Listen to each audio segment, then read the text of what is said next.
নমস্কাৰ বন্ধু বান্ধৱীসকল, lifeline YouTube চেনেলটোলৈ আপোনালোকক স্বাগতম জনাইছোঁ।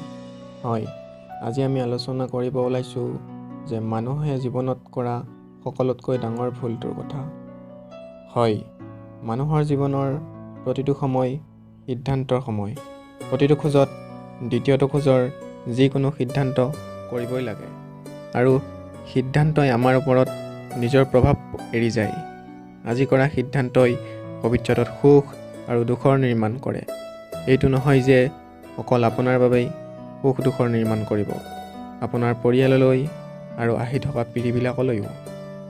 যেতিয়া কিবা বিপদৰ সন্মুখীন হ'বলগীয়া হয়, তেতিয়া আপোনাৰ মন ব্যাকুল হৈ যায়, অনিশ্চয়ৰে ভৰি পৰে আৰু সিদ্ধান্তটো লোৱা সেই সময়খিনি যুদ্ধৰ দৰে হৈ যায় আৰু মনটো হৈ পৰে যুদ্ধভূমি।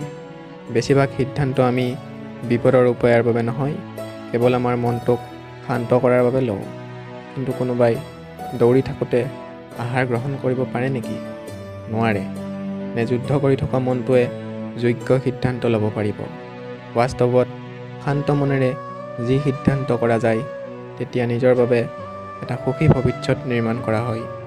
কিন্তু নিজৰ মনটোক শান্ত কৰাৰ বাবে যদি সিদ্ধান্ত লোৱা হয়, তেতিয়া সেই ব্যক্তিৰ ভৱিষ্যতটোত কাঁইটেৰে ভৰা গছ পালন কৰাৰ দৰে হয়। সেইবাবে যেতিয়াই যিকোনো সিদ্ধান্ত ল'বলগীয়া হয়, ভালদৰে সিদ্ধান্ত কৰিব লাগে, মন মগজু সুস্থিৰ কৰি ল'ব লাগে। বন্ধু বান্ধৱীসকল, ভিডিঅ'টো আজি ইমানতে সমাপ্ত কৰিছোঁ। ছাবস্ক্ৰাইব কৰিব, লাইক কৰিব, শ্বেয়াৰ কৰিব আৰু কমেণ্ট কৰিব।